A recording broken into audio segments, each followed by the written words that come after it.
warahmatullahi wabarakatuh. Di sini kami akan mempresentasikan laporan penelitian dengan tema kepuasan mahasiswa Fasilkom terhadap fasilitas dan kualitas makanan dan minuman di kantin Fasilkom Palembang. Dengan saya, Reihani Hafisa. Dan saya Rizky Aptirani. Oke, dalam penelitian kali ini, kami sebagai peneliti mempunyai latar belakang yaitu kepuasan mahasiswa menjadi bahasan pokok yang harus diperhatikan dalam salah satu pelayanan yang ada di kampus. Contohnya adalah kantin. Keberadaan kantin akan sangat berperan dalam hal penyediaan jasa pelayanan dan penyediaan konsumsi untuk semua pihak yang ada di kampus. Untuk menciptakan rasa nyaman saat mahasiswa berada di kantin, pihak kampus harus menyediakan fasilitas yang dapat menunjang agar rasa nyaman akan tercipta dengan sendirinya. Namun di sisi lain, selain fasilitas, kantin juga harus memperhatikan kualitas makanan dan minuman yang dijual di kantin tersebut. Untuk hipotesis, berdasarkan hasil penelitian yang kami lakukan, hipotesis yang kami dapatkan adalah pada uji non-kontingensi, mahasiswa Fasilkom Universitas Sriwijaya Palembang puas terhadap fasilitas yang ada di kantin tersebut. Untuk uji kontingensi, mahasiswa Fasilkom Universitas Sriwijaya Palembang tidak puas terhadap makanan dan minuman yang dijual di kantin tersebut. Dan pada penelitian kali ini, terdapat populasi dan sampel. Peneliti mengambil populasi dari 3 jurusan yang ada di Fasilkom Universitas Sriwijaya Palembang, jenjang strata 1. Peneliti hanya mengambil 2 angkatan saja, yaitu angkatan 2018 dan 2019. Dalam penelitian ini, peneliti menggunakan sampling rumpun atau cluster sampling. Pada cluster sampling, ini tiap populasi dibagi menjadi beberapa kelompok. Setelah itu diambil lagi dari beberapa perwakilan pada tiap kelompok. Dan dapat dilihat di sini tabel populasi dan tabel sampel. Pada tabel populasi kami mendapatkan total yaitu 404 mahasiswa, dan pada tabel sampel kami mendapatkan totalnya yaitu sebesar 42 mahasiswa. Ada 2 jenis koefisien yang dipakai dalam penelitian. Yang pertama, koefisien kontingensi. Koefisien kontingensi adalah pengujian antara 2 variabel yang berskala data nominal. Fungsinya untuk mengetahui relasi antara 2 atau lebih proporsi sampel. Uji ini sangat erat dengan uji chi-square. Namun, kita harus menghitung terlebih dahulu chi-square data tersebut. Kedua, koefisien non-kontingensi. Koefisien non-kontingensi hanya menguji satu variabel dan data bukan berskala nominal. Biasanya, data hanya mempunyai satu proporsi sampel saja. Uji yang sering digunakan yaitu mean square atau distribusi T. Sama seperti koefisien kontingensi, data harus dihitung menggunakan distribusi T terlebih dahulu. Pada koefisien kontingensi, pada kuesioner pertama, peneliti memutuskan membuat data kontingensi dengan perhitungan chi-square karena variabelnya lebih dari 2 dengan tabel 3 dikali 2. Pada umumnya, grafik chi-square merupakan kurva positif di mana grafik cenderung miring ke kanan. Semakin besar degree of freedom, maka semakin berkurang kemiringannya. Dan di sini dapat kita lihat bersama-sama yaitu grafik chi-square dengan berbagai macam degree of freedom. Jika tabel kontingensi 2 dikali 2 namun tidak memenuhi syarat, maka menggunakan rumus Fisher exact test. Dan jika tabel kontingensi lebih dari 2 kali 2, maka rumus persen chi-square. Dari data yang peneliti dapatkan menunjukkan bahwa tabel kontingensinya adalah 3 dikali 2, maka rumusnya kita dapat lihat bersama-sama sebagai berikut. Menggunakan rumus persen chi-square. Untuk nilai alpha sama dengan 0,05 atau 5%, dan degree of freedom sama dengan R-1 dan C-1, dengan R adalah jumlah baris pada tabel dan C adalah jumlah kolom pada tabel. Dan di sini dapat kita lihat tabel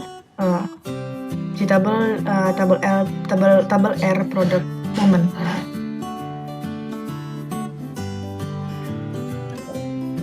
Untuk koefisien non-kontingensi, pada kuesioner 2 peneliti memutuskan untuk membuat data non-kontingensi.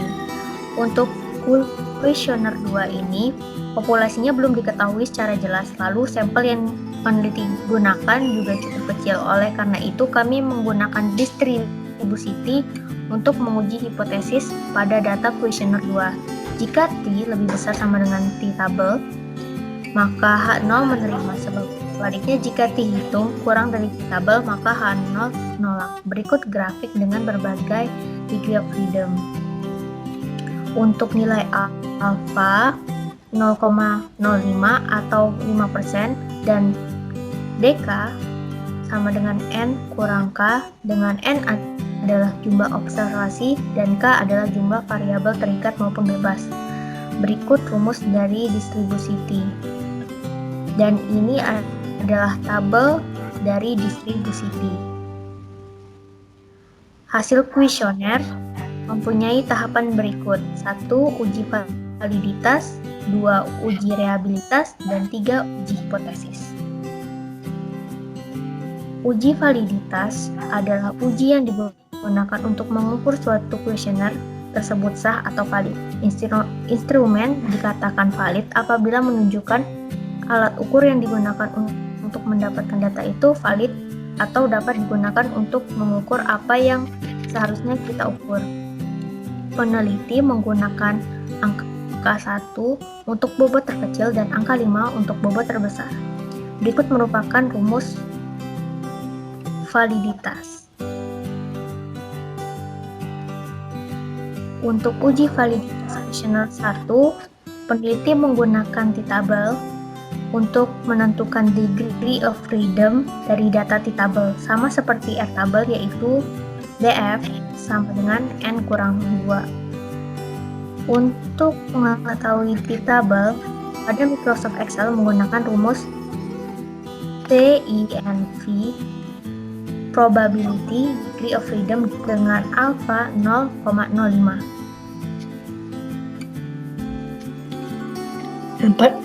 Dan pada uji validitas kuesioner kedua, peneliti menggunakan R-tabel dengan DF degree of freedom sama dengan N dikurang 2 dan signifikansi 5% atau 0,05. Untuk mendapatkan hasil R hitung, peneliti menggunakan rumus yang ada pada Microsoft Office Excel, yaitu sama dengan Corel array 1, titik 2 array 2. Dan pada tabel di atas, peneliti memiliki degree of freedom atau DF sebesar 40, maka dapat kita ketahui bahwa R tabel 40 adalah 0,312. Uji reliabilitas adalah pengukuran yang menunjukkan alat ukur yang digunakan dalam penelitian, keperilakuan yang mempunyai keandalan sebagai alat ukur. Di antaranya diukur melalui konsistensi hasil pengukuran dari waktu ke waktu jika fenomena yang diukur tidak berubah. Data reliable jika lebih dari 0,6. Di sini kami menggunakan rumus Alpha-Converge. Untuk uji reliabilitas kuesioner 1, hasilnya memiliki tingkat reliabilitas tinggi. Dan pada uji reliabilitas kuesioner kedua, kuesioner mendapatkan data reliable dengan skala sedang. Uji hipotesis sesuai ketentuan sebelumnya, kuesioner 1 menggunakan koefisien kontingensi dan kuesioner 2 menggunakan koefisien non-kontingensi. Untuk uji hipotesis kuesioner 1, peneliti akan menguji hipotesis awal melalui perhitungan hipotesis yang telah didapatkan, yaitu H0 semua mahasiswa puas dan H1 tidak semua mahasiswa puas. Data yang diperoleh dan telah dikumpulkan dimasukkan ke dalam tabel kontingensi 3x2. Berikut datanya. Peneliti memiliki tabel kontingensi lebih dari 2x2, maka peneliti menggunakan rumus Pearson chi-square. Data peneliti menunjukkan bahwa tabel kontingensi adalah 3x2. dan ini adalah frekuensi kenyataannya. Setelah mendapatkan frekuensi kenyataan, peneliti harus mencari frekuensi harapan juga dengan rumus FH sama dengan jumlah baris kali jumlah kolom per N. Frekuensi harapan dapat dilihat di tabel berikut. Selanjutnya, peneliti menghitung probabilitas dari frekuensi kenyataan dan frekuensi harapan dengan rumus probabilitas seperti berikut dan hasil data seperti berikut. Terakhir, peneliti harus mencari hitung dari data yang sudah didapatkan. Karena peneliti menggunakan Microsoft Excel, peneliti bisa menggunakan rumus CHIINF, distribusi probability, degree of freedom, dan untuk mencari cheatable, peneliti bisa menggunakan rumus yang ada di Microsoft Excel, yaitu CHIINF dengan alpha 0,05 degree of freedom. Dari hasil di atas, bahwa jika C hitung kurang dari cheatable, maka H0 ditolak, dan jika C hitung lebih dari sama dengan cheatable, maka H0 diterima. Maka hasil yang didapatkan adalah C hitung kurang dari cheatable, maka data ditolak.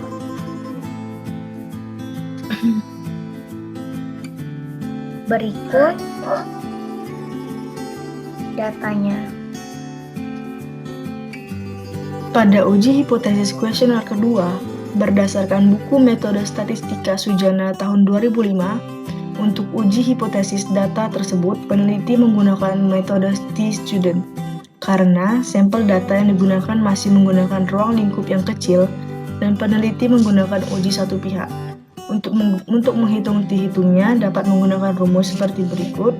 Nah, kita dapat lihat bersama-sama, dan dari rumus tersebut kita dapat mendapatkan t-hitungnya yaitu 2,6 dan t-tabelnya yaitu 2,020. Maka dapat kita simpulkan bahwa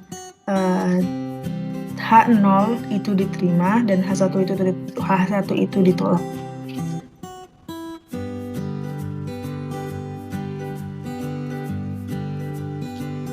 Dengan menggunakan alfa 0,05 dan dk sama dengan 40, dari data yang telah didapat, H0 X bar validasi didapatkan dari X bar validasi 10 responder pada kuesioner awal sebelum dibagikan ke 40 responden. Untuk mencari X bar dapat menggunakan rumus yang ada pada Microsoft Office Excel dengan cara yaitu pertama kita harus menentukan XI, FI, dan FI dikali XI. Pada kuesioner tersebut, setelah itu peneliti mencari jumlah FI dan FI dikali XI. Setelah semuanya sudah didapatkan, peneliti langsung mencari X bar yaitu menggunakan rumus sama dengan FI dikali XI dibagi FI. Maka didapatkan hasilnya sebagai berikut. Peneliti mendapatkan X barnya yaitu 2,27. Dan untuk mendapatkan simpangan baku, peneliti menggunakan rumus yang ada pada Microsoft Office Excel yaitu sama dengan stdiff C2.2C5, di mana C2.2C5 adalah jumlah responden yang didapat dari XI yang ada pada kuesioner tersebut. T-hitung yang didapat menggunakan rumus yang ada pada Microsoft Office Excel yaitu X bar dikurang H0 X bar validasi dibagi simpangan baku dibagi jumlah responden. Dapat kita lihat peneliti mendapatkan simpangan baku sebesar 74,67.